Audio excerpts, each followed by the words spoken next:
Puneet sir, good evening. Yes, a very good evening, Dr. Divanshu. How are you?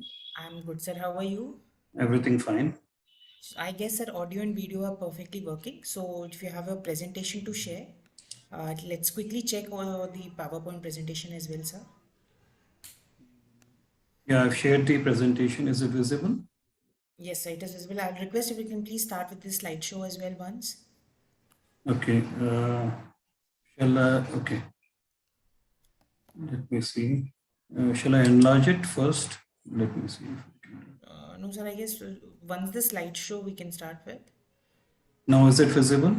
No, sir, the presentation is still not on the slideshow mode. Okay. Now see. Is it now changing? Slides are changing? So the slides are changing, but I would request if we can also have a slideshow there. I have done the slideshow. Maybe some technical error is there. Okay, Shall I give a remote control to you? please, sir.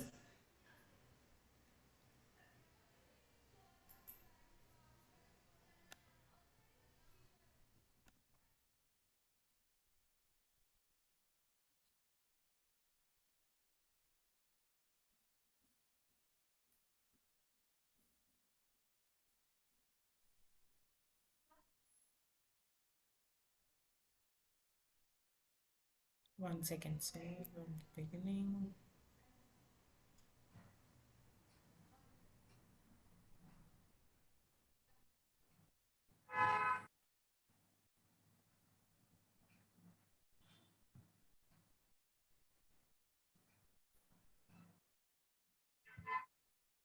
Okay, it's okay now?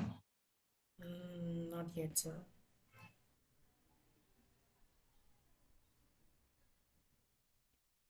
Because I can see the larger screen out here. Okay. What So I'll do one thing then, sir. One second.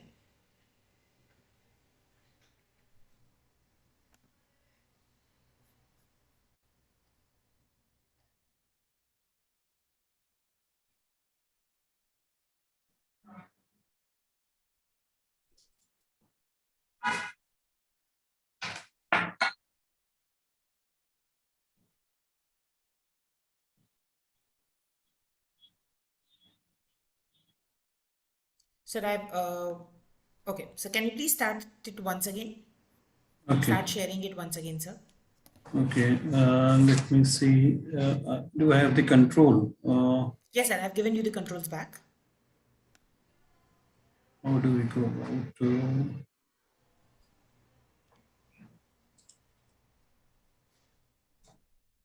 Let me see from which side.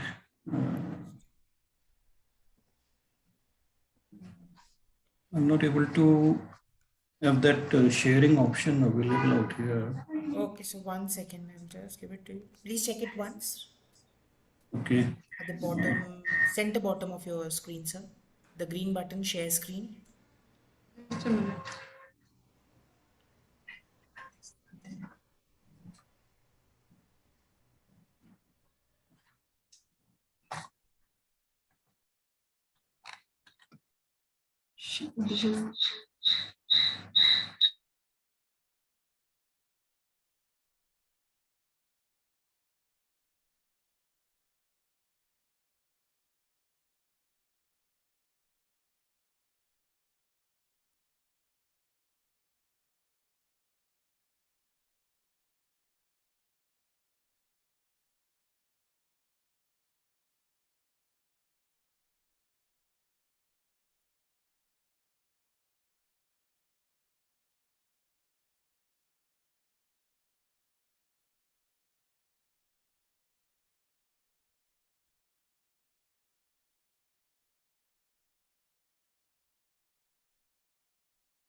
Now the screen is available, I suppose.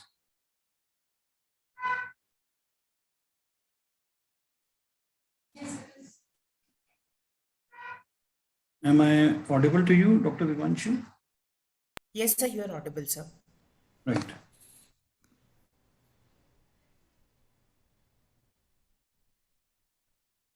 So the slides are not changing. So if you can request, if you can just come to the first slide once. Now it's changing, sir. I would request if you can just like if the slideshow is getting a difficulty thing, we can increase the length of this slide, the present slide which is there on the screen.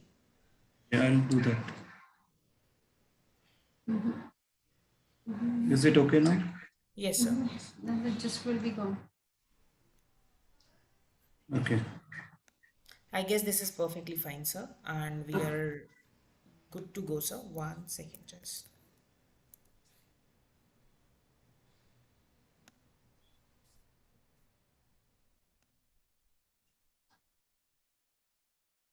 I hope I'm audible and visible. And so we have also joined by participants. So we'll be starting with the session. Welcome back, everybody, for the day 7 session 2. And it's my privilege to welcome a very dear friend and a par excellent academician, Dr. Purit Bafna, sir. To introduce the speaker for today, Dr. Puneet Bafna sir is a former associate professor at MIT University Jaipur. He's a proactive, committed professional with a strong oratory skills and with a passion for teaching and a broad and in-depth knowledge of law, legal standards, legal regulations, and adding to it the legal syllabus part. With a total teaching experience of 13 plus years, Sir has his PhD in law, and the topic was the law on contemporary advertising and product disparagement and the judicial trends, a critical study in the relation to the trademark infringement. He has, to his credits, PGD in labor laws and LLM. He has a robust teaching experience of various institutions at the Pink City, Jaipur. To his credit, he has over 26 reviewed journal publications, more than 50 workshop conferences and seminars, and has been a very prominent figure when it comes to the guest lectures. He has also been on the organizing side and to has his credits as the organizing team member and the secretary with 6 plus webinars and workshops. He has organized the 4 faculty development programs, and lastly but not the least, he is presently supervising 3 candidates. He has been the coordinator for NAC for the IQAC team. He has chaired the Rajasthan Science Conference. He is on the member of Board of Studies. He has been a member of syllabus design team and paper setting. He was also the statistical officer for UG data collection and analysis. That adds to his research experience both with the doctrinal and non-doctrinal things. He has been the coordinator for the inter-college collage making competition under Exuberance, a management fest in way back in 2009. He has been panel of the examiners and also the member of the extended board of management. We welcome you, sir, and it's great to interact with you, and I am pretty sure that the next 1.5 hours that you're gonna spend out here, it is gonna be very valuable to the participants, and I'll take a second to introduce you to the participants as well. We have participants of plus 162, and they represent nearly 26 states of India. And on behalf of Jagran Lake City University, Bhopal, Droid Pinel Group, Prayagraj, and Guru Angad Dev Teaching Learning Center, we welcome you, sir, in this session. Over to you, Puneet, sir, for the next 1.5 hours. Thank you, Dr. Divanshu, for such a kind introduction, and definitely my greetings from Pink City to all present, including the participants, the academicians, all over India and abroad. I'm a part of your fraternity, and definitely today I'll be just enhancing my knowledge along with you. So it is a mutual give and take. I'll be sharing something which I know, and I'll be taking something from your discussions, from your questions, something which I'll be able to gather for myself. Without taking much time, let me directly come to the topic. The topic that I have been assigned is teaching skills and ethics. That is there. We are all part of a fraternity group, and definitely as an academicians, we need to take into consideration the teaching skills and the ethics that is the must for any of the students that we talk about, or the academicians point of view we talk about.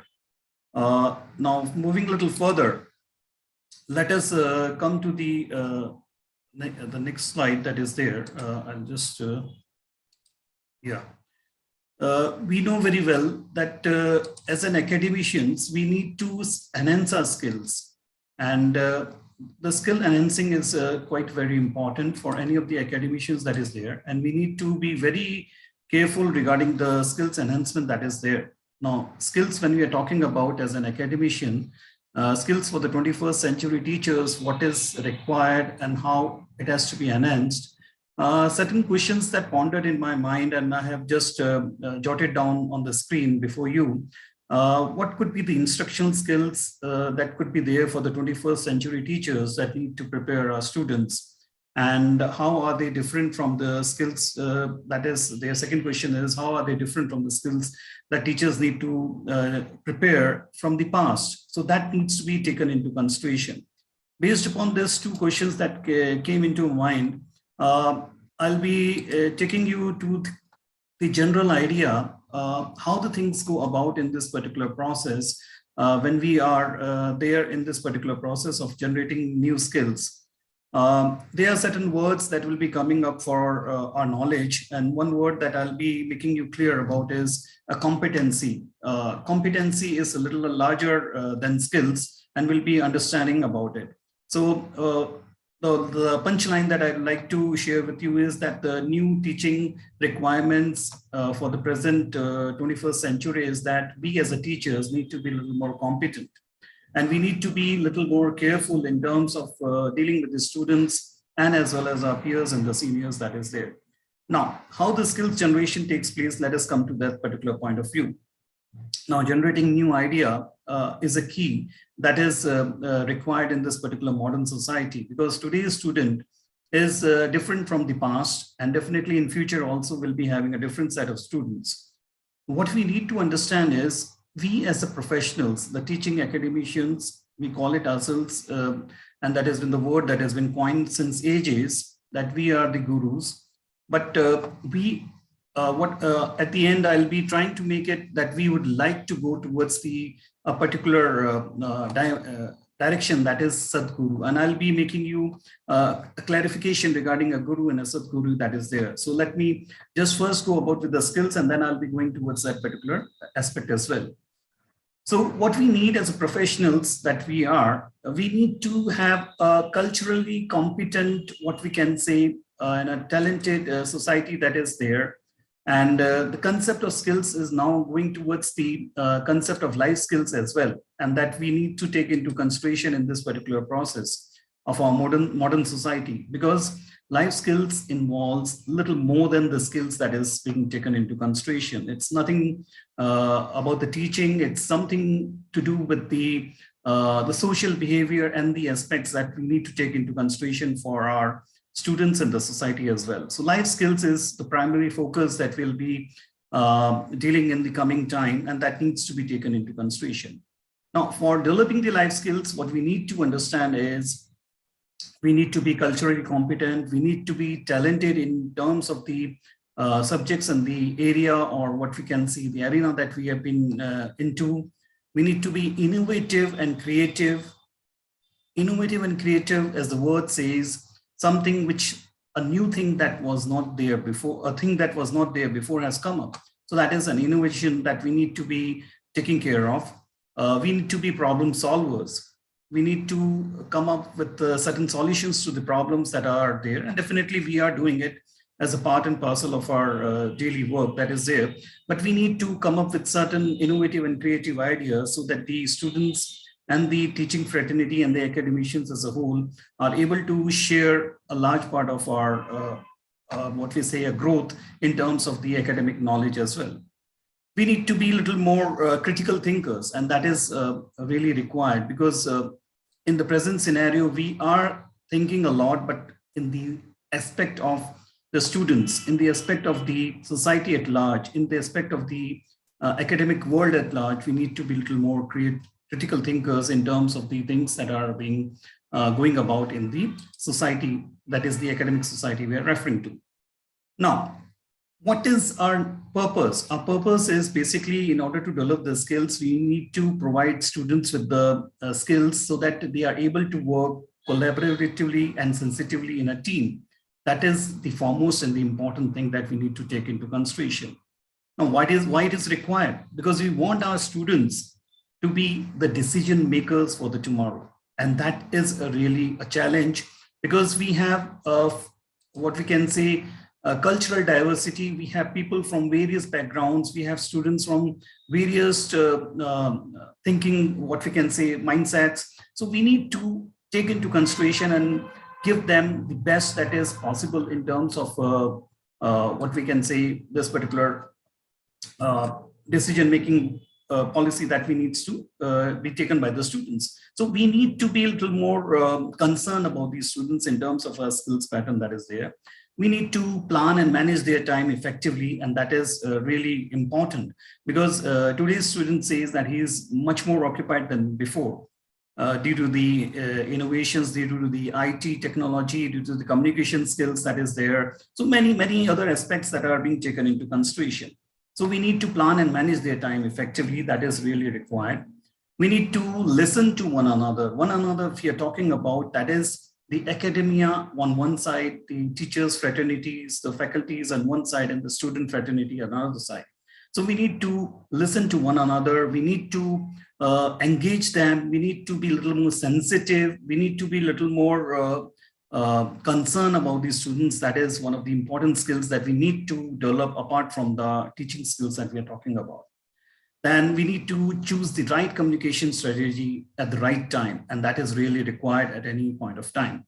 And this is really of a concern for all of us to understand that choosing the right strategy is really important for any of the what we can say institutions that is there. Based upon this particular university's focus that is on the life skills, we need to be a little more concerned about how do we go about. Now, the next question that comes into our mind is, based upon this particular life skills that is there, let us try to understand what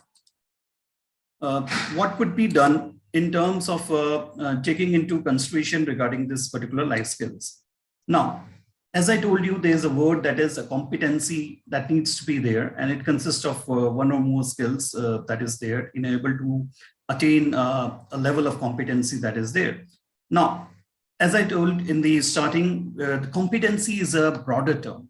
It is including knowledge, skills, and attitude, and that is really of a concern, because skills become only a subset of competence. In order to possess this particular knowledge, skills, and attitude, a professional teacher, a professional committed faculty member has to take into consideration one aspect, the knowledge, the skills, and the attitude that is there, that is required in terms of the overall development that is there. Now, based upon this, we need to possess a performance dimension, and because we know very well the competencies that we are able to give to the institutions, they are observable and they are demonstrable. So they needs to be taken into consideration. And again, in other words, it is also a measurable content. So that needs to be taken into consideration in this particular process of our learning that is there. Now, before going to the student skills, the faculty skills or the teacher skills that we are talking about in general, we first need to identify what is a student skills and how do we are able to cope up with them. Because until unless we do not know the genesis or the basis on which we have to work upon, let us try to understand what is the student skills that is there and how do we need to develop over that.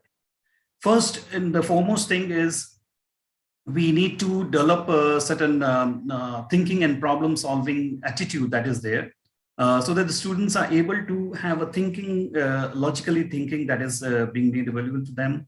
They are able to estimate and guess upon the problems and the situations that are there, and how they are able to convert those problems into opportunities. That is really required in terms of the student skills that is there. Then we need to understand the self-directions and the learnings that are there regarding how they are able to develop their memories, how they are able to become assertive, that is a positive mind attitude that is needs to be taken into consideration, how they are able to make certain personal changes, that is really required, because today the student is a little more confined to his own area domain that is there. He is rather than being a social person, he is now a little more confined to his gadgets and technical know-how, and we need to take him out of that particular shell, make him a little more social, see to it that certain changes that are there needs to be taken into consideration. Now, another skills that students are looking forward to are regarding the information research. We understand that they need to understand various, what we can say, they would like to take a notes, they would like to report certain information, they would like to understand certain graphs or something. Would they like to pursue or they would like to work in a team, collaborations, that is also important. So students are looking forward to this kind of skills that are there as of now. They would like to have a discussions, they like to have certain participations. Sometimes it may so happen that they may compromise on certain issues. So based upon this particular arena that is there, we need to understand that the skills are really what the students are looking forward to. Now, organization and planning, that is also important, and the students needs to come up with certain planning and managing time, because today's in the fast moving world, we know very well that the time is an essence, and one needs to take into consideration regarding the various methodologies that could be taken in terms of having the time to time work that is being carried out, and setting certain personal goals for the students as well. So these are certain areas where students are looking forward to for their particular skills that is there. Now, in order to cope up with those particular areas, I come back to the teaching competency or the teaching skills that is the point to be discussed. We know very well, and we have just understood that a competency is more than just a knowledge and skills. It is a way in which we'll be able to give them a lifelong learning, and that is really important. As a teaching fraternity, will be able to perform certain complex pedagogical duties that is there. We need to be very well spoken. We need to have a good mental and physical health that is there, definitely. It is not possible without a good mental and physical health. We are able to deliver or interact with our academic community that is required. And the most important thing that skills that we need to generate is we need to be stable and tolerant. Because being a stable and tolerant teacher is one of the best teachers that I have ever understood as of now.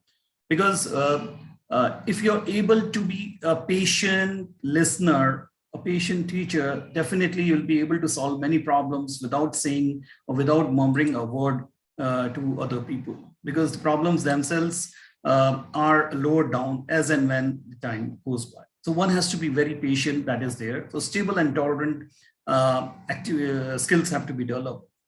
Then we need to have a propensity to work with the younger generation, because the generation gap, as the word says, there's a gap between two generations, and one needs to understand that how this younger generation is thinking, what kind of skills they would like to inculcate, what is the tolerance level they have. So each and everything needs to be taken into consideration. Along with this, we need to give a good communicative and observational skills to this particular young generation that we are nurturing as of now.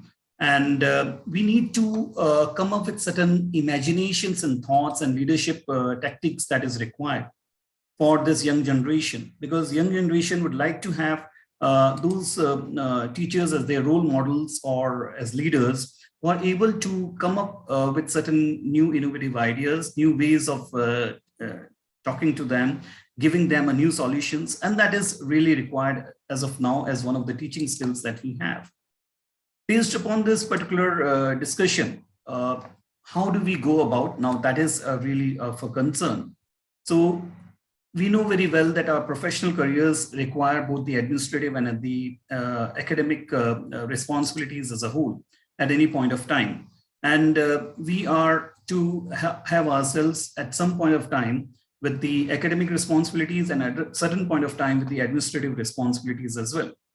Now, during our professional career, as a faculty, as a teacher, we need to have the following professional growth that needs to be achieved. And if we give them a level, the first level that I'm referring to is the pedagogical ability. That is in terms of detailed knowledge of the subject that is required. Definitely, we need to be praised for our knowledge. That is important, because knowledge is the first base on which, first pillar on which a teacher is being recognized for years and years down the lane. And that is really required. That is the knowledge of the subject. Second level, that is the pedagogical skill that we are referring to, is the perfected teaching skill.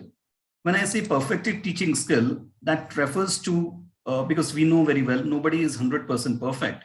But when we are referring to the perfected teaching skill, we mean to say in terms of the students' requirement, in terms of the academic fraternity requirement, in terms of the societal requirement, in terms we are into, that is the academic society that we are talking about. So when the students ask for a particular problem solution, we are able to give them a satisfying answer. We are able to nurture them with their life skills that is there. It is not only teaching them, but also making them aware about the practical know-hows, how those problems could be solved in an easy manner. That is what we are trying to have through this perfected teaching skill that is there. Then the third level that is we are trying to have is, we are trying to have a pedagogical creativity. And it is being marked by the implementation of the new methods and the techniques into the educational activities that is there. And when we say new techniques and educational techniques that is there, we mean to say we are using the help of the information technology. We are making use of a certain, what we can say, programs that could be there for the benefit of the children.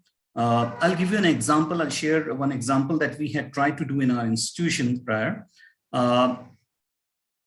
What had happened, the students were altogether having certain assignments to be covered on. Now they were copying and pasting the assignments and giving it to the teacher. And definitely that was the trend that was going about at some moment of time. Now, in that process, we understood that the students would like to have a way in we can control, because directly saying to the student that you have copied it, he'll never say yes. So we started having a program in a week, and in that one day in a week, we used to have their assignments presentations. Now, presentation was being carried out before all the student community, and that was awarded with the best presentation award was being given. Now that think of competitiveness, think of making a better assignment was being taken into consideration. And based upon this, you can understand very well the psychology of the student. The student started coming up with new ideas, new ways of creating a particular assignment, and it was plagiarized free. So that was one of the important things that we would like to attain, and that we tried to attain, a plagiarized free assignment that was there. So new methods and techniques needs to be taken into consideration, and that was being carried out. Now, the fourth level of attaining this skills that is there is pedagogical innovations. So we need to be taken into consideration regarding what we can say. We need to have a new theoretical idea, new principles, and the method of training and education that needs to be taken into consideration. When we say new methods of training and education, definitely information technology, PowerPoint presentations, and various other IT help is being taken into consideration. But recently, I read somewhere that one of the institutes, they had performed a new way of teaching.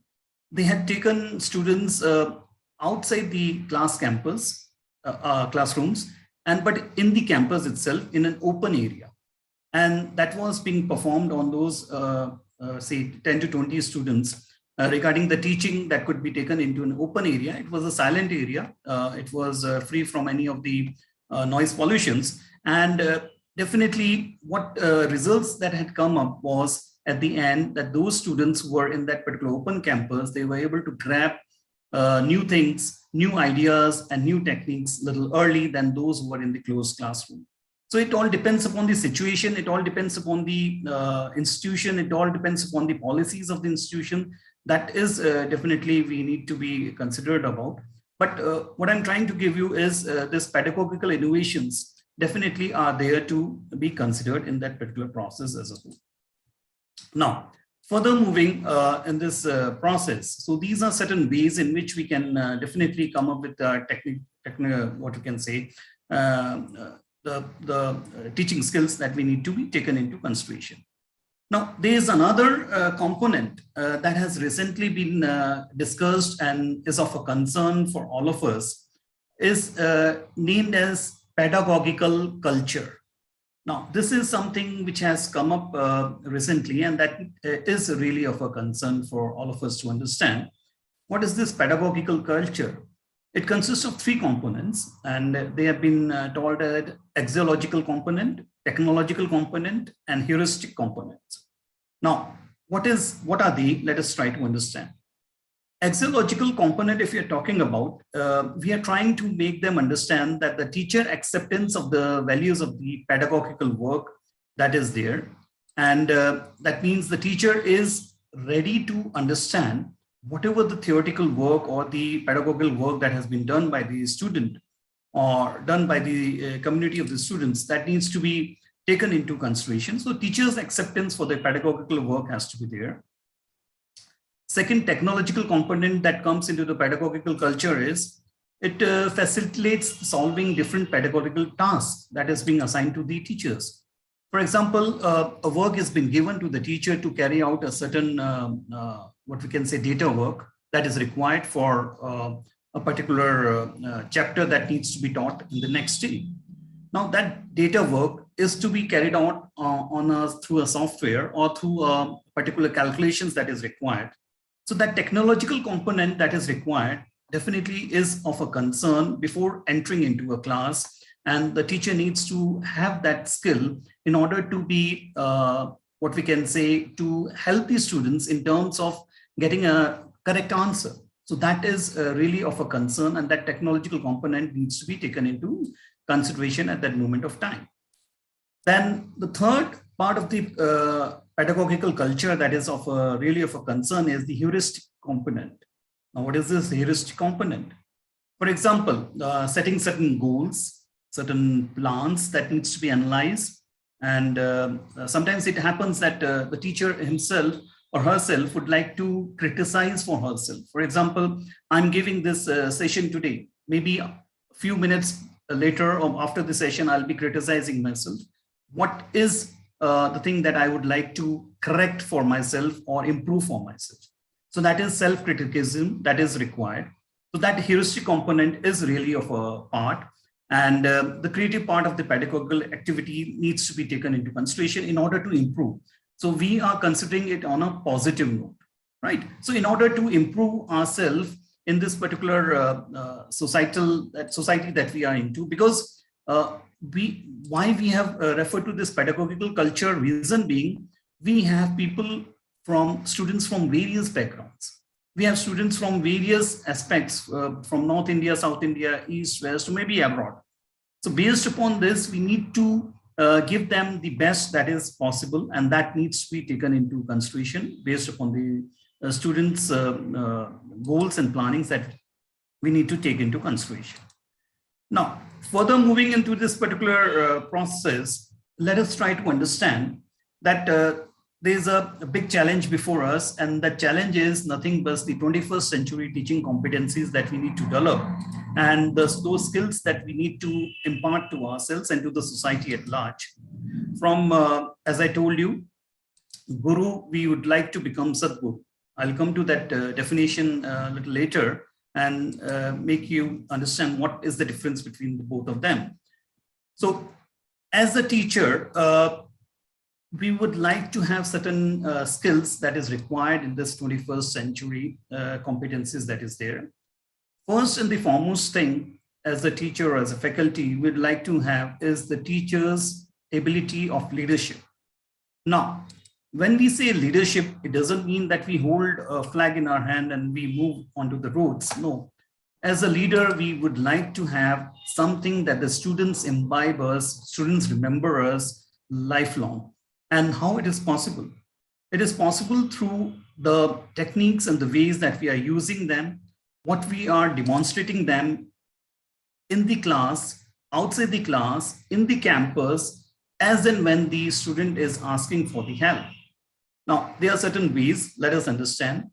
First and the foremost, as a faculty, as a teacher, our responsibility is to evaluate student progress using a variety of assessment data.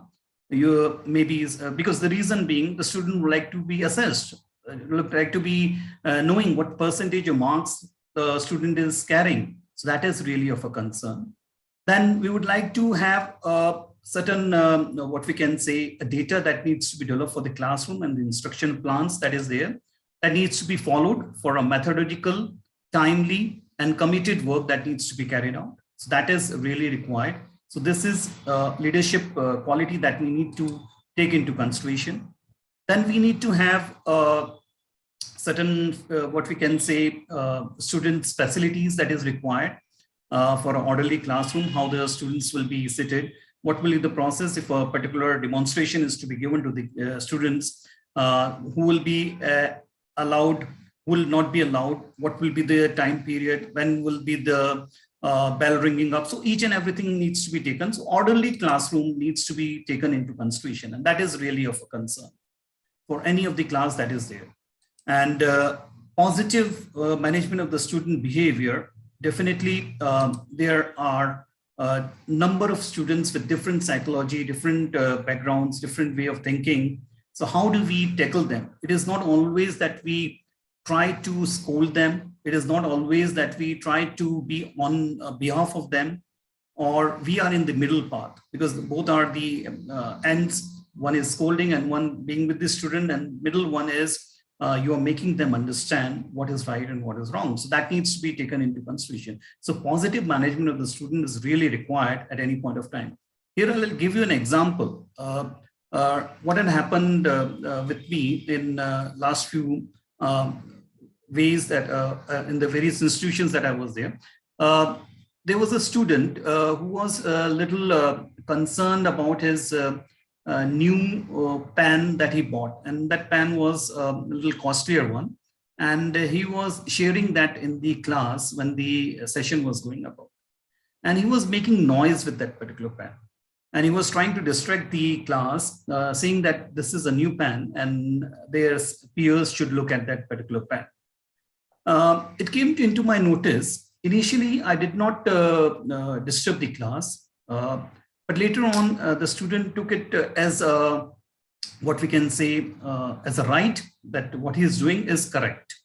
So I silently asked that particular student to come to me on the dais and near the dais, and I asked him, can you let me know, you have a new pen, and I congratulate you for that particular new pen. And definitely it is something good that you have possessed today. And when you will be able to give all our friends sweets for this particular new pen. That boy was altogether taken into a different way, and he thought that my teacher, my instructor is not scolding me, but asking for the sweets for this particular new pen. So this way, the student became calmed down, and he sat down at its chair silently, and then he was listening to the class. So what I meant to say, we need to take into the psychology of the students that is required. So positive management of the student behavior is required at any point of time. So effective communication is also there, and that needs to be taken into consideration.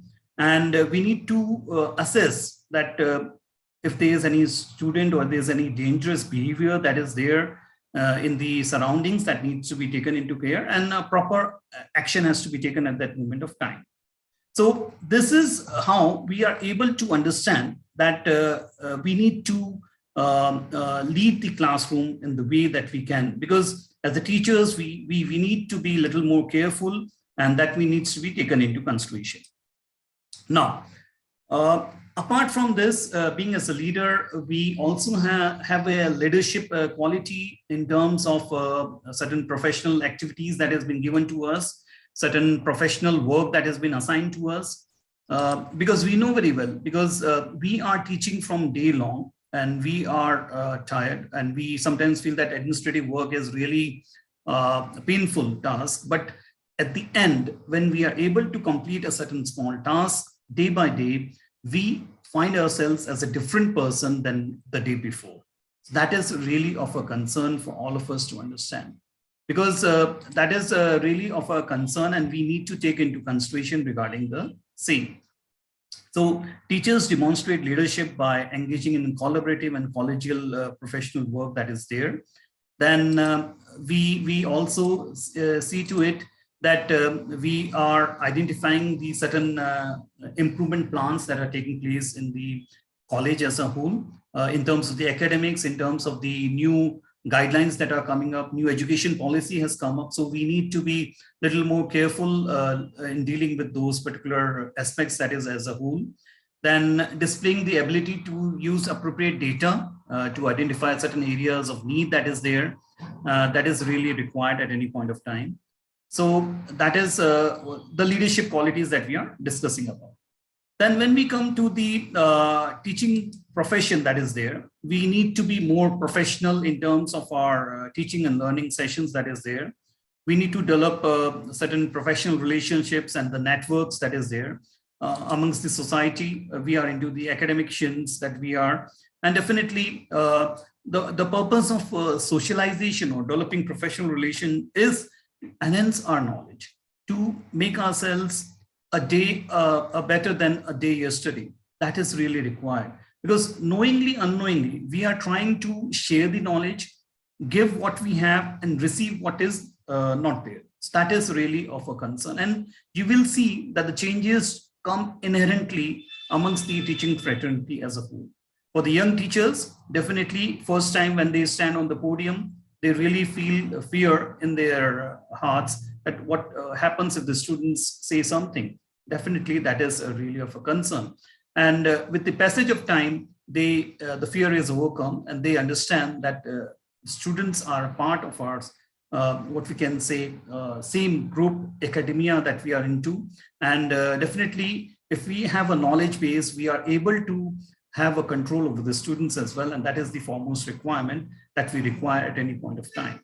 So based upon this, teachers lead the teaching profession by good relationships and the network that is required. Then teachers advocate for institution and students by implementing certain policies and practices that are positively affecting the students' learning, and that is really required.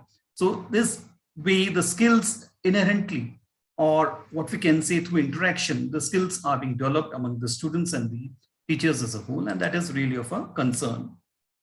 Then we have teachers that demonstrate high ethical standards, and that is the requirement of the day, whereby we respect the environment and the diverse population that we have of the students, because we know very well the students have come up for a particular task, they have come up for a particular knowledge gain, they have come up for their growth, overall development. And we as teachers, we need to have a respectful environment for the students as a whole, and need to take into consideration regarding the ways in which we can do. So those skills are required. Those skills are there in terms of dealing with the students as a whole. So in other words, we are trying to develop those skills for the betterment of this fraternity as an academia fraternity as a whole. Now, apart from this, teachers also, or the faculty members, academicians also need to provide an environment in which each child, each student has a positive, nurturing relationship with caring adults by maintaining a positive and a nurturing learning environment that is there. Because that is the main purpose for which the parents look forward to their students or their wards, that they want their wards to have a good environment, good teaching environment, good learning, good growth, so overall social upliftment that should be there in terms of these societal that is there, and a good care should be taken in terms of the society as a whole. So that is because the student is spending most of its time in the college and rather than the home. And when he is spending with the teachers, with the academicians, with the faculty members, definitely the academicians and faculty members need to imbibe him with certain knowledge level, with certain ways in which the student is able to give best to the society at the later stage. So another important skill development that a teacher would like to have is in terms of the community and the world at large. When I say school community, I refer to the various schools that we have, the law schools, the business schools, the engineering schools that we have. So we need to be a little more caring about this. We are using certain lessons, we are using certain what we can say instruction materials, we are using certain what we can say planning and diversity, what we can say instructions that are being given to the people at large in those particular ways needs to be taken into consideration. So that is really of a concern, and that needs to be taken into consideration based upon the kind of the student strata that we have. And we need to be a little more vigilant about it, because what happens, there are certain students who are quite shy, quite what we can say, the people who are a little more what we can say shy in terms of delivering what they would like to say to the teachers. So we need to take into consideration regarding this, and we need to overcome their shyness so that they're able to come up with what they would like to speak to the teachers and to the peers as a whole. And apart from this, we know very well as teachers, we need to treat the students as individuals, and we need to maintain that particular environment, because a teacher is happy only when his or her student excels in the field that he or she is into, and that needs to be taken into consideration, because that is really of a concern. If we have an high expectations from the students, those students will be there to praise, and even if not praise, they'll at the end, till end of their life, they'll be there to remember the teachers who have given the knowledge and shared the knowledge and given the right path to those particular students. So that needs to be taken into consideration. Then moving a little further, there are certain other skills that needs to be taken into consideration, and that is really of a concern, that teachers need to adapt their teaching for the benefit of the students with the special needs in terms of cooperating with the specialist, or they need to use certain resources to support special learning needs for all these students that is there. And they need to use certain research verified strategies to provide effective learning activities for the students with special needs that is there. And that needs to be taken into consideration. And that is really of a concern. If I talk about Braille, if you might be knowing, for the disabled and the people who are special concern is required. Nowadays, a new system of Braille has come up, and the students are able to read the books on their own without any of the using the certain technological gadgets as well. And that has been done through the engineering students of the computer science and various information technology. And that is really of a concern. So teaching community has to provide an effective learning for the special needs that is required for the students as a whole. Then teachers, they need to work with collaboratively with the families of the students and the other significant adults that is there. And if I say they need to work with the families, I'll give you an example out here. During my last assignment that I was there in the institution, some of these students, they had come from the home, but their parents were not knowing that what is the level of the knowledge the student is gaining. And that was really of a concern. The student used to give a false impression to the parents, and that was really of a concern. When the parents came to know about this, they contacted the teachers, how we are able to benefit the student or their child in terms of the academic gains that they can have. And that was really of a concern. Now, based upon this particular details that is there, the parents came in person and met the teachers, and the teachers on a very social ground, or what we can say on a very familiar ground, they met the parents, considering the students as their wards. And that was really of a concern, because the parents themselves were worried from the first day itself. And it was the kind of sociality, or what we can say, a family-like feeling that was required in one of these houses in that particular institutions, or these for the parents. And that was really of a concern. So the parents got satisfied with the discussion with the teachers that day-to-day report of the student or their child will be given to the parents, and whatever positive and negative attitude of the student is to be taken, that is to be taken. And as a concept, what I'm talking about, the faculty members are working as a mentors, and as a mentor, their responsibility is to uplift a particular group of students who have been provided to them, and to help them in terms of growing up both the ways, in the knowledge base as well as in terms of the other social requirements that is there. So that needs to be taken into consideration when the teachers have been imbibed with the responsibilities. Now, teachers, apart from the skills, what is required by the teachers is that they need to develop the certain lessons that is there, and they need to apply those lessons with the based upon the curriculum, based upon the learning takes place with the students. It may so happen that today, if we are talking about a car that are running with petrol and diesel, tomorrow we are talking about the car that are running with the battery operated car and the hybrid cars that are there.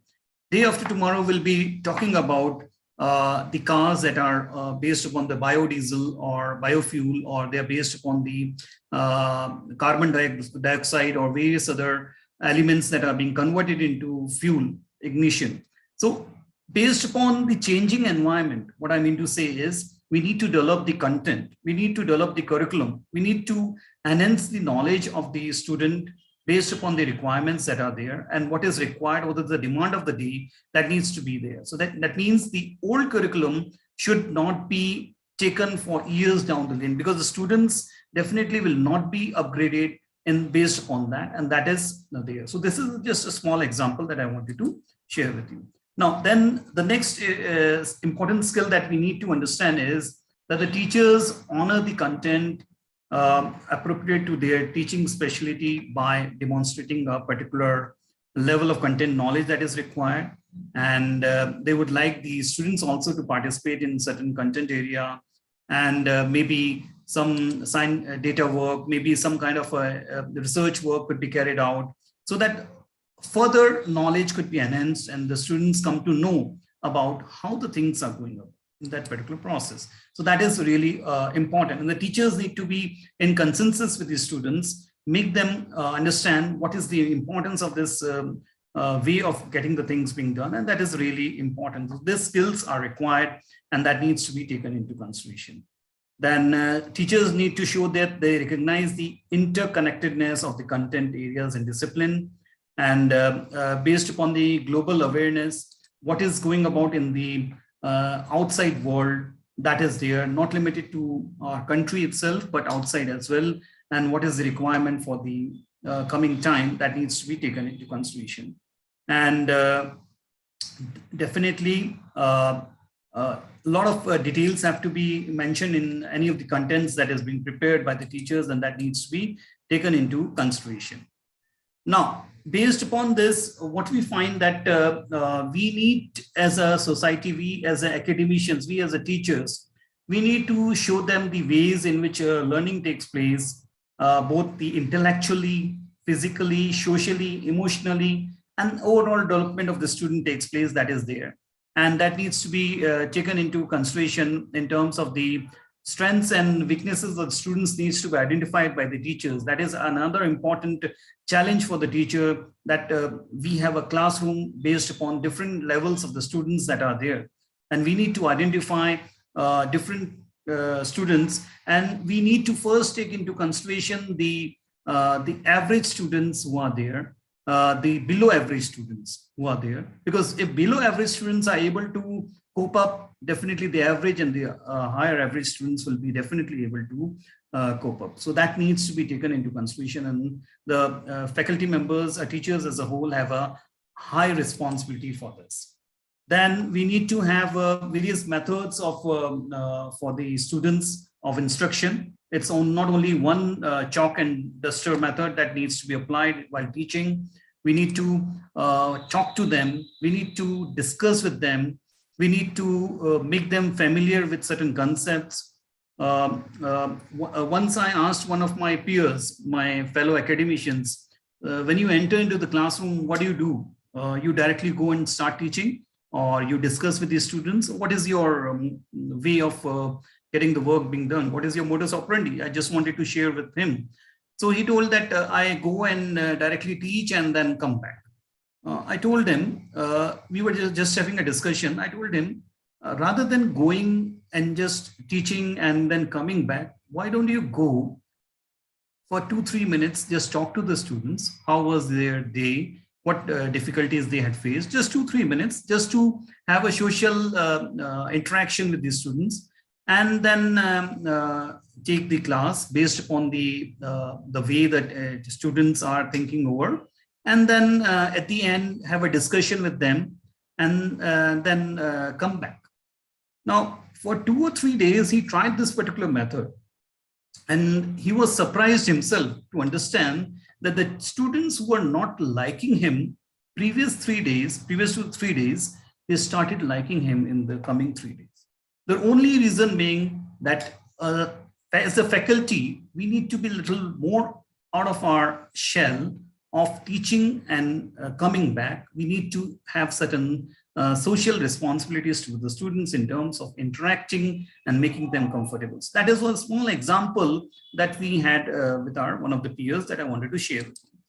Then apart from this, teachers display their awareness of technology, what you can say, potential to enhance the learning. And that needs to be taken into consideration based upon the societal changes that are taking place, and one needs to integrate that as well.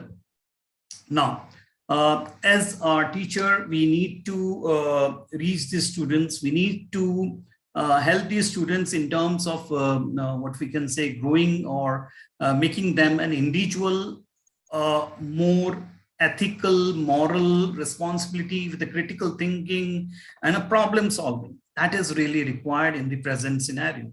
And that is really of a concern for all of us. And we need to take into consideration that as a faculty, as a teacher, our skills are developed in such a way, our societal, or what we can say, our skills in way that we are able to reach to the students in the best way, and we are able to communicate them effectively with all these students who are there. We are able to articulate our thoughts and ideas clearly, and also to listen to them, what is their problems and how we are able to overcome them. And we are able to assess what students have learned. That is also important thing, because one-sided giving itself is not the only purpose that we are into. We need to also reciprocate in terms of the assessment that is there to evaluate the student's progress.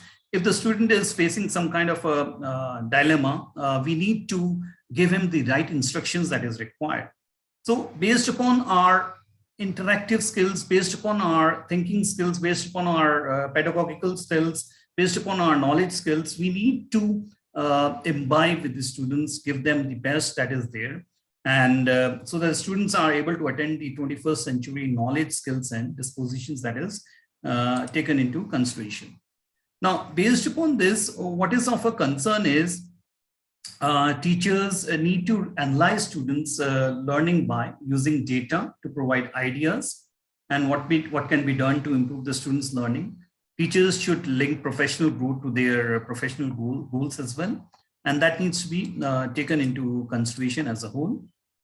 Now, there are certain points that we need to ponder upon, and that is really of a concern. How do we have an effective classroom management? We have those situations that we have just gathered upon. How do you have an effective teaching practices?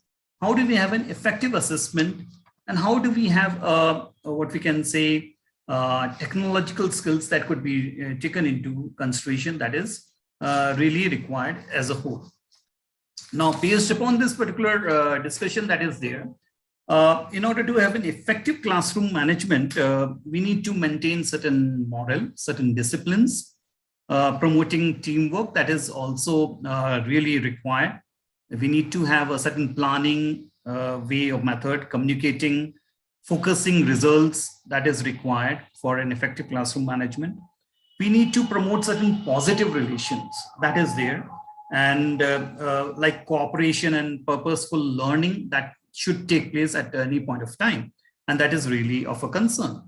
So that is an effective classroom management that needs to be taken into consideration. Then apart from this effective classroom management, there are certain effective teaching practices that we need to imbibe, inculcate and give it to the students, that is there. If I talk about effective teaching practices, let us try to understand. We are having a different viewpoints on this. There are certain theories, there are certain way of knowing and methods of inquiry that is there in the teaching of the subject matter that is there, because every faculty members have a different way of teaching and way of giving concepts. So multiple teaching and learning strategies should help engage students, that is there. If I am A, my peer is B and another C, we three people are giving a particular subject, different particular subjects, and we are teaching them in a different way. That is the way an effective teaching practices should be imbibed. And the student will also gain interest in that particular process. So then effective assessment, how it could be done.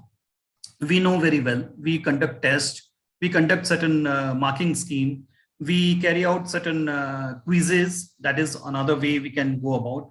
We can have a evaluation of the classroom assignments, as I gave you an example.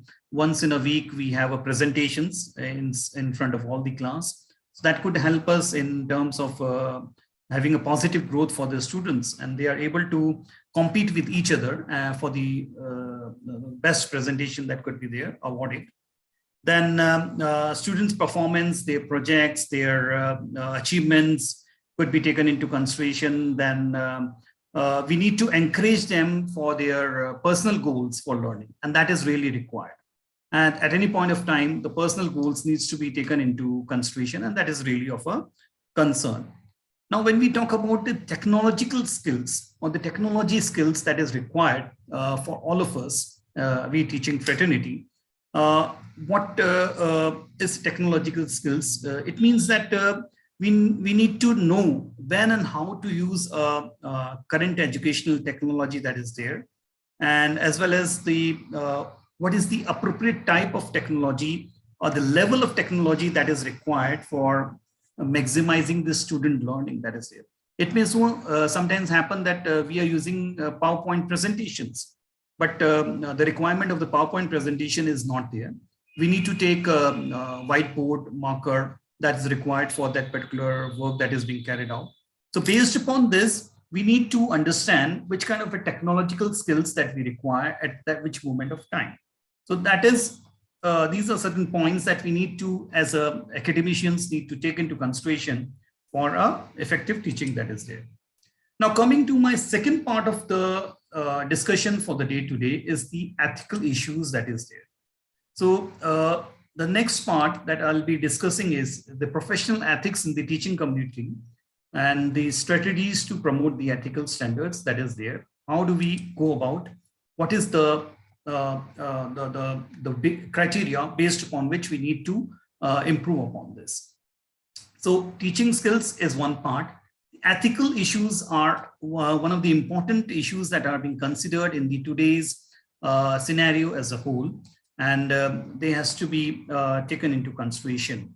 Now, when I take into consideration this professional ethics, let us try to understand why breach of ethics takes place. First, let us come to the problems that are there, the reasons that could be there. Because there is an inappropriate relationship with the students, maybe the faculty members is doing a business partnership with the students. with a certain give and take, and that is really not accepted in the present academia world that we are into. Then there's a violation of the educational procedures that is there. That could be one of the reasons where the breach of ethics takes place. Third reason that I thought was the performance of the duties that we are assigned to. It may be the teaching, it may be certain administrative tasks, it may be certain other social responsibilities with the students concerned, the academia that we are into. We need to be a little more aware. If that is there, there's a breach of ethics that is there. Then if there's a, what we can say, there are certain imposing personal fates on the students. Sometimes what happens, there is a big dilemma, especially with the young academicians, young teachers and faculty members who enter into the field of teaching, maybe by choice or maybe by as per their option that is there. Now, what is important is a student can never be a friend. We need to be very clear, very clear about it. He can never be a friend. We can be a friendly with the students. This is a difference that we need to really take into consideration lifelong. We can be friendly with the students, but we cannot be a friend with the students. So that we need to understand. What I mean to say is treat the students, but with a certain distance that needs to be maintained in the academic world that needs to be taken into consideration. And that is really of a concern for all of us in terms of imposing certain fates on the students that is there, but we need to be very careful about it. Then if there's an improper grading or engaging students in unethical behavior or lack of fairness and so on, we need to be a little more concerned about it. And we need to take into consideration regarding this, if this is there prevalent in that particular area, we need to be a little bit clear about it, because these are certain breach of ethics that we need to take into consideration. Now, there are certain moral dilemmas that concerns the teachers. Now, those dilemmas I've just taken into consideration. These are certain points that are really of a concern for all of us. This point says, the first point that I took into consideration is what to do about the wrong actions by their superiors. Now, it may so happen that there's a choice of a test, or there's a variety of cheatings that are taking place, or misappropriation of funds is there, inappropriate punishments to students is being given. So these needs to be taken into consideration, because we as a fraternity in the academic world, we are really influenced by the societal pressures as well. And the society we are into, and we need to, our prime responsibility is to make the student within overall development that is required, and for the trust and confidence which their parents have sent to us for teaching purpose. So that we need to take into consideration. Then there are certain frequency of problems raised by the curriculum that needs to be taken into consideration. So curriculum has to be based on certain, what we can say, proper guidelines, proper way of taking into consideration. The best way is to see what is happening in the society at large, what is happening in the outside environment, and that needs to be taken into consideration. So those problems could be mitigated. Sometimes the third problem that I have taken into consideration is the incompetence, the bad teaching, and the wrong actions by the fellow teachers. And that is really of a concern in the present society, because the purpose that we are in there is to take care of these students. And our main purpose is to deliver the knowledge that we have imbibed, and to share the knowledge that is to be taken into consideration for the betterment of the society as a whole. So that is really of a concern. Another moral dilemma that is being faced by the teachers is by multicultural classrooms.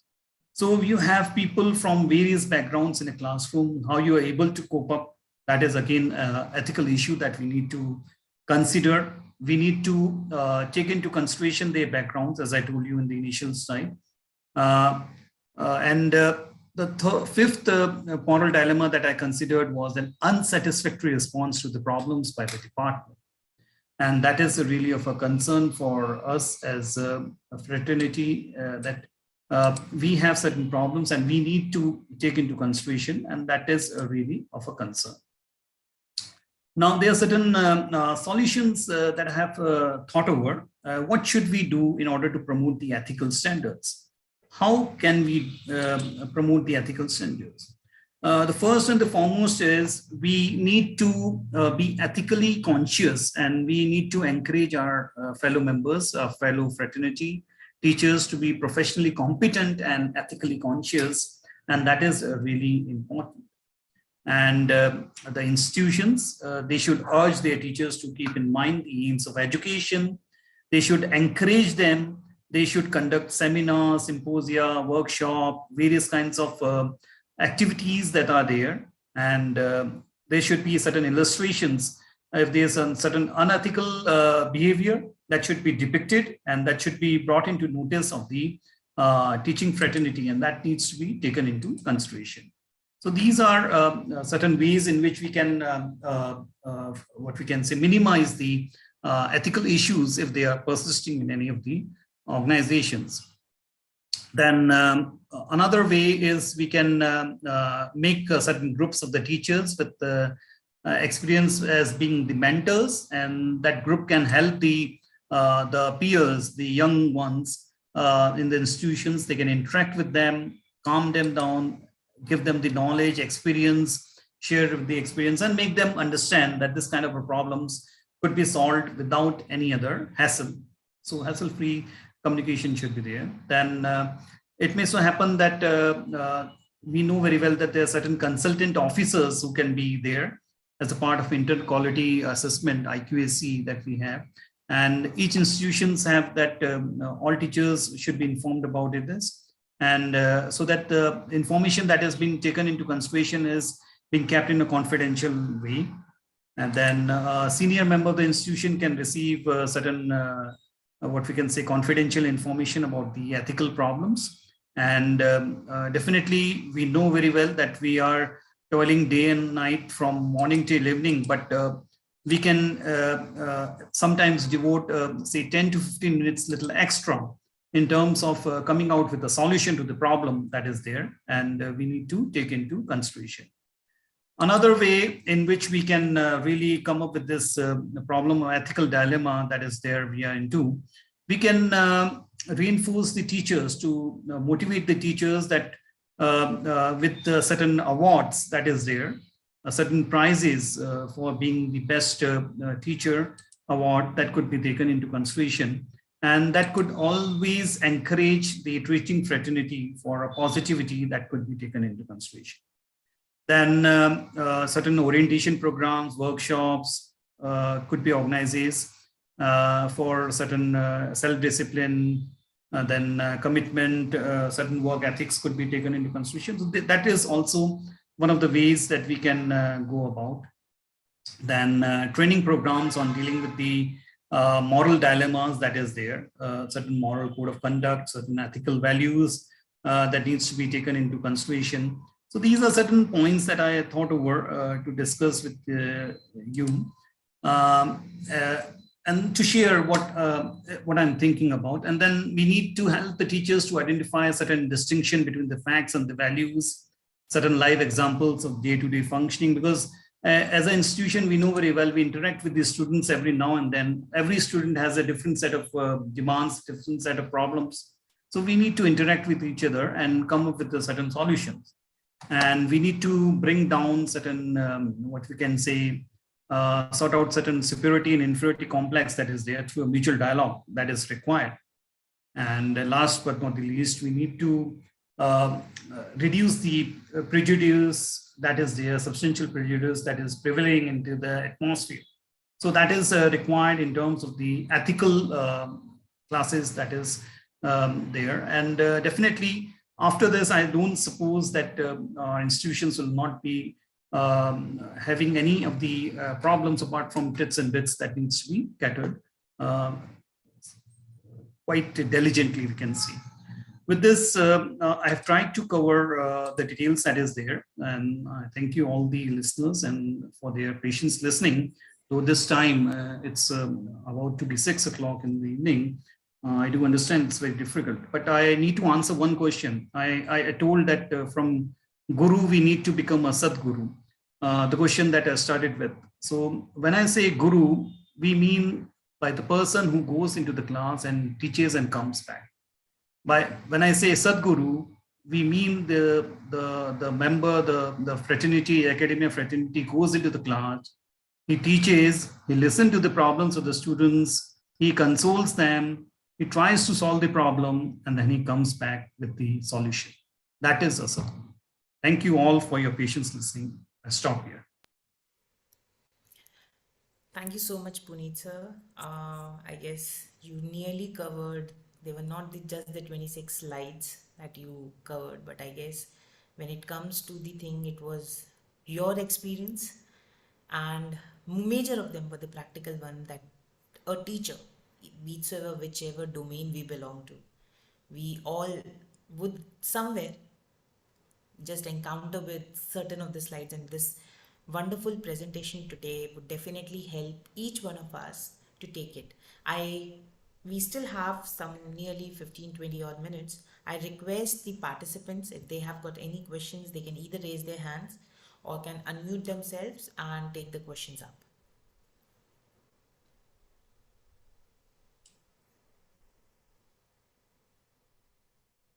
Any participant who have got any question? Before, I guess somebody would raise their hand or unmute to ask the question. Puneet sir, I have one question.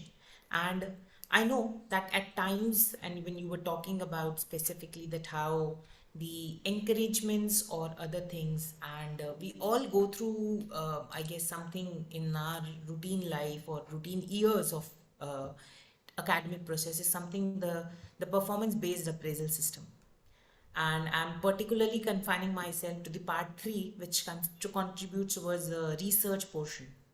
And a recent change which is also seen that how those components of whether you should go for an edited chapter in a book or whether we should go, and now also like major of us when we consider ourselves to be social sciences faculty, the ambit of research in forms of patent and other things also get subsided.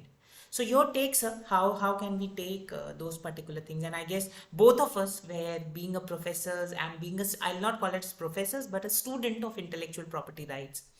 Uh, any valuable suggestion of yours, Puneet sir, on that? Okay.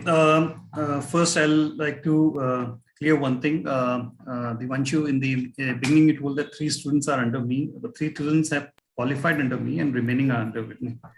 They've completed the PhD. My apologies. No, nothing to be worried about, but just wanted to clear. Now, the second part is, Dr. Divanshu, you are talking about the research, right? So can we have the pinpoint? I just again wanted to understand what actually we would like to see from that. So my only question was in relation to the third component that we see, the part 3, and certain components like, for example, the patents and the other thing comes into play.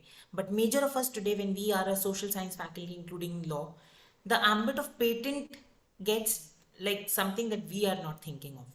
So as a student for intellectual property rights or as a professor for intellectual property rights, how would you guide or how would you let the entire participants to today to take your take on that particular point, sir?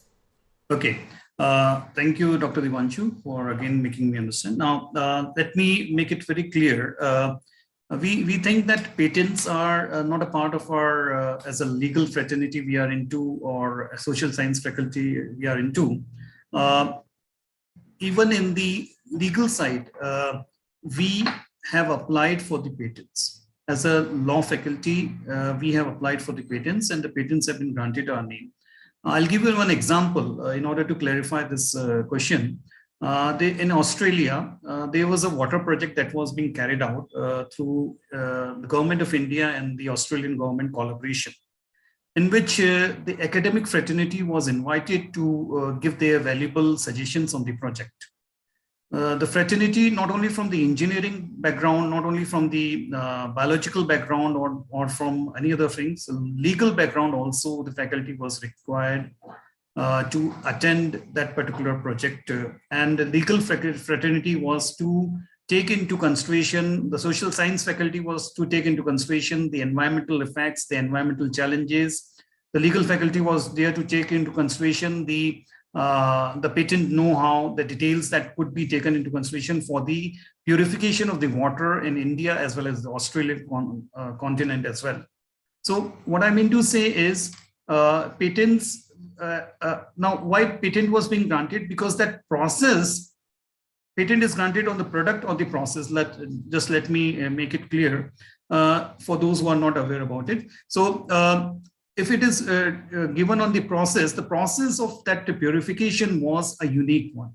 And the legal faculty or the social science faculty had to think over and give suggestions regarding the legalities involved into it.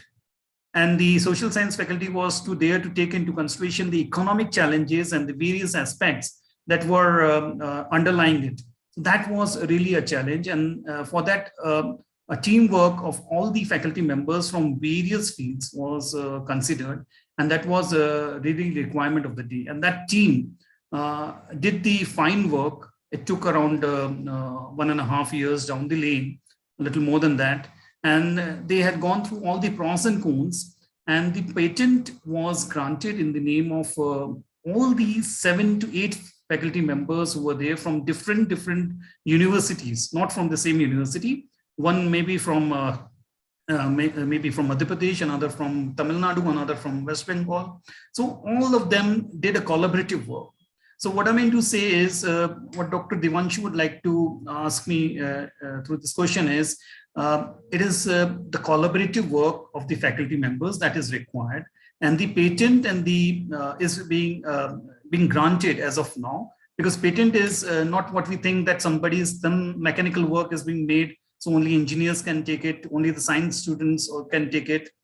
We as a whole can also go for the patent filing, and that is really of a concern. And we should be encouraged, our fraternity should be encouraged to think on those lines, so that we are able to go through those particular projects in the coming time. And that is really required, need of the day, because it's not only the patent that is coming to the institution or to the accolades to the fraternity, but our knowledge enhancement, our way of thinking, our attitude, all changes with the passage of time.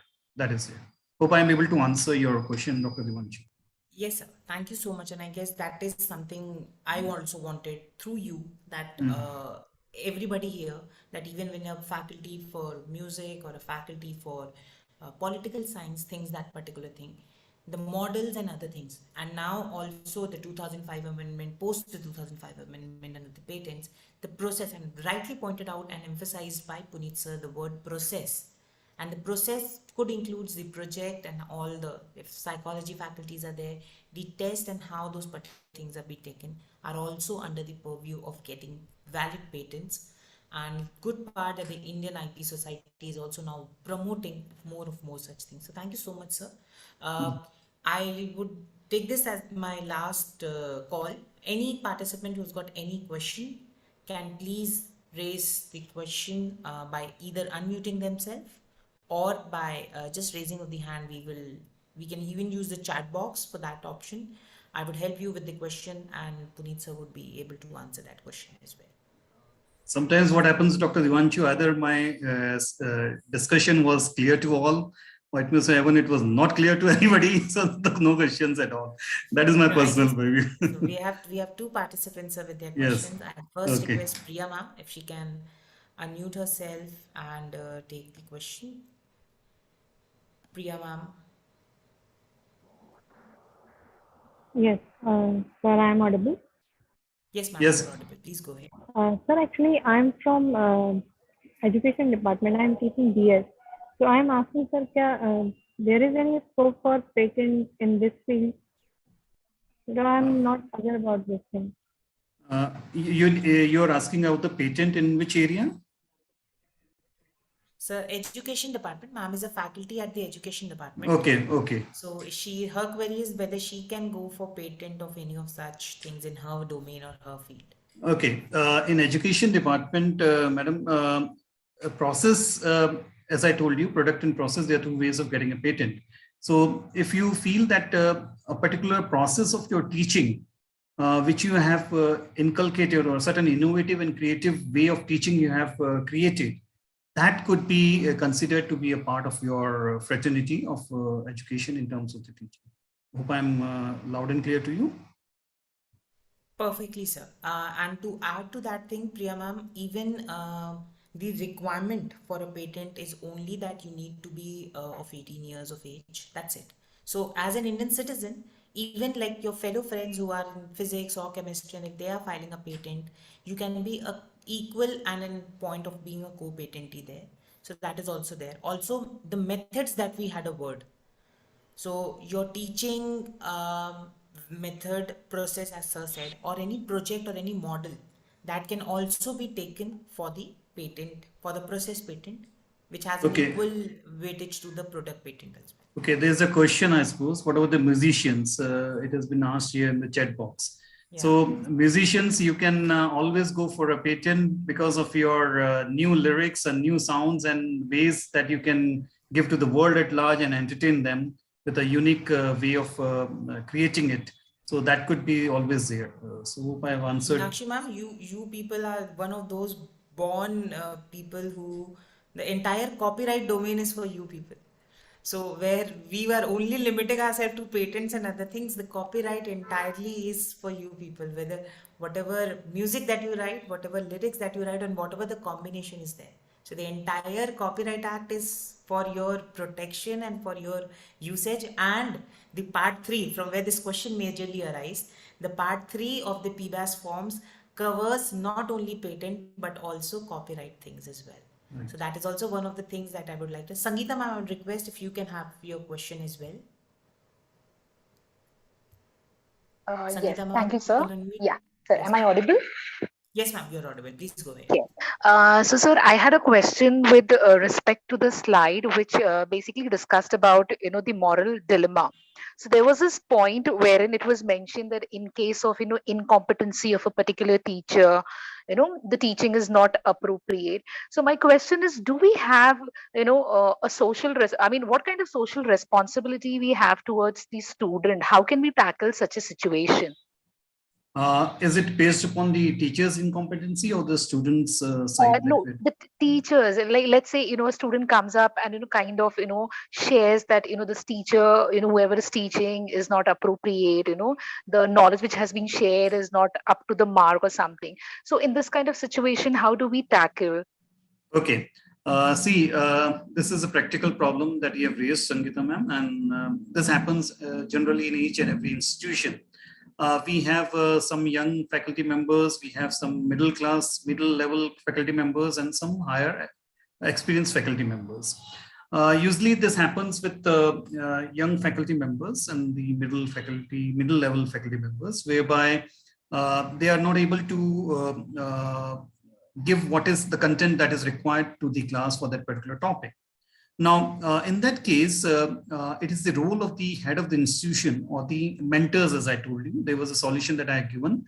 The senior faculty members who work as a mentor group, and they'll be there to talk to the students, give them a confidence level that the kind of the content that was required will be carried out in a positive way in coming time, because that is a one-to-one talk, because it happens with 2 or 3 students. It all depends whether the students are notorious in their nature or it is really a problem.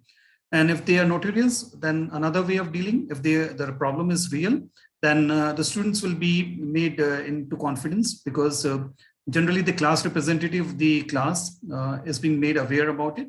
And the faculty members who is not able to give the required content or the way of delivery, he's been asked in confidence, not in public, because here I would like to mention, you praise in public, but you explain the problems to a teacher in privacy.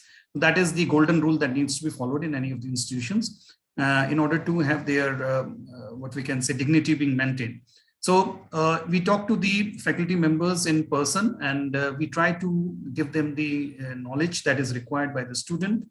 And within a week or 2 weeks time, the problem has been sorted out. So it's not a big problem, because nothing has been taken from the students, nothing has been given to the students, wrong information, but the content level needs to be improved. That is the only way. Hope I'm able to help you out.